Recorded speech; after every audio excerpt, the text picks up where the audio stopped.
오늘의 묵상 고린도후서 10장 15절 말씀입니다. 우리는 남의 수고를 가지고 분수 이상의 자랑을 하는 것이 아니라 오직 너희 믿음이 자랄수록 우리의 규범을 따라 너희 가운데서 더욱 풍성하여지기를 바라노라. 말씀 제목은 믿음의 성장은 무엇인가요? 입니다. 믿음은 한순간의 선택으로 생기는 것입니까? 아니면 성장 과정을 통해 한 지점에서 발생하는 것입니까? 믿음이 한순간의 결정이라고 생각하는 경우에는 믿음이란 있든지 없든지 둘 중에 하나여서 믿어가는 과정은 존재하지 않습니다. 저는 교회에 나오면서 자신이 아직 믿음이 자라지 못해서 직분을 맡지 못하겠다고 하는 사람들을 종종 만나보았습니다. 저는 그런 분들을 믿음이 있는 자로 여겨야 할지 믿음이 없는 자로 여겨야 할지 고민한 적이 있습니다. 아무 생각 없이 믿는 사람들에 비해서는 훨씬 더 진지하고 성숙한 성도 같지만 성령의 도우심을 구하며 기도하며 선택하며 나아가는 일이 더 마땅합니다. 저는 성경이 믿음을 양자택일의 문제로 말하고 있다고 생각합니다. 그런 의미에서 믿음은 자라는 것이 아닙니다. 예수님을 주님으로 믿고 인정합니까?를 묻는 것이지 예수님을 주님으로 믿는 중입니까?를 묻지 않습니다. 믿음은 틀림없이 순간의 선택을 요구하고 그것은 믿음의 유무를 결정하는 것입니다.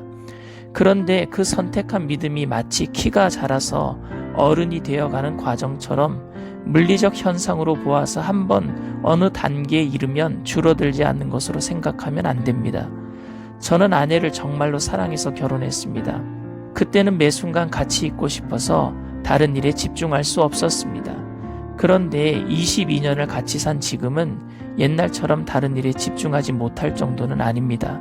그럼에도 지금 저는 그때보다 아내를 더 잘 안다 말할 수 있고 우리의 사랑이 더 성숙해졌다고 말할 수 있습니다. 사랑이 자란다는 말은 지식과 경험이 풍부해진다는 말이지 사랑의 감정이 더욱 애절해졌다라는 의미는 아닙니다. 그럼에도 지식과 경험이 풍부해지는 것을 사랑이 자랐다라고 말한다면 저는 그 표현에 대한 거부감은 없습니다.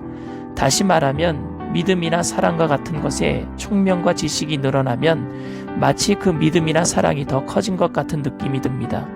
그래서 그것을 사랑이 자란다, 믿음이 자란다라고 말할 수 있습니다. 그러니까 22년을 같이 살면서 서로를 알아가는 지식과 관계의 측면에서는 성장이 있었다고 볼 수 있지만 감정적 측면에서는 더 자랐다라고 말할 수는 없는 것입니다. 그런데 지식과 경험의 풍부함이 언제나 성숙한 반응을 보장하지도 않습니다. 믿음이 자란다라는 말을 어떤 단계에 이르렀다고 말하기에는 우리의 믿음의 상태가 때로는 아주 강력한 용수철과 같아서 조금 자란 줄 알았는데 조금 더 강력한 유혹 앞에 제자리로 가버리는 것 같고 많이 안다 싶었는데 지식이 크게 힘이 되지 않는 경험을 자주 하게 됩니다. 그런 경우가 고린도 교회에서 나타났습니다.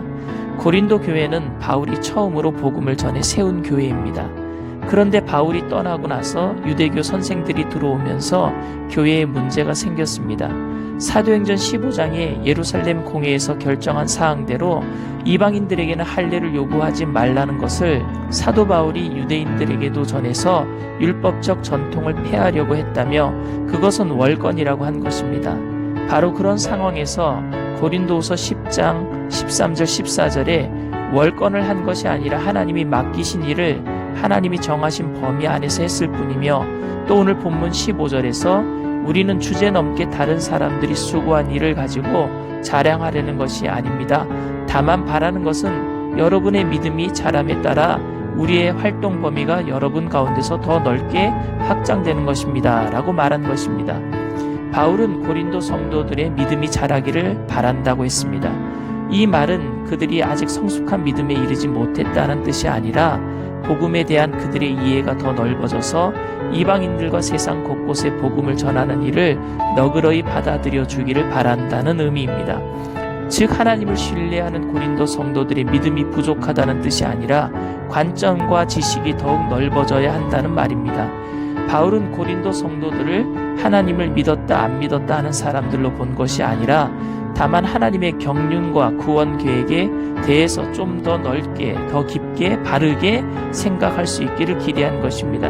그리고 그것을 믿음의 자라감, 성숙이라고 표현했습니다. 바울은 로마서 10장 17절에 믿음은 들음에서 난다고 했습니다. 들음은 지식을 의미합니다. 믿음이 단순한 마음의 상태를 가리키는 것이 아니라 대상에 대한 신뢰를 의미한다면 대상에 대해서 많이 알수록 신뢰의 폭이 넓어질 수 있습니다.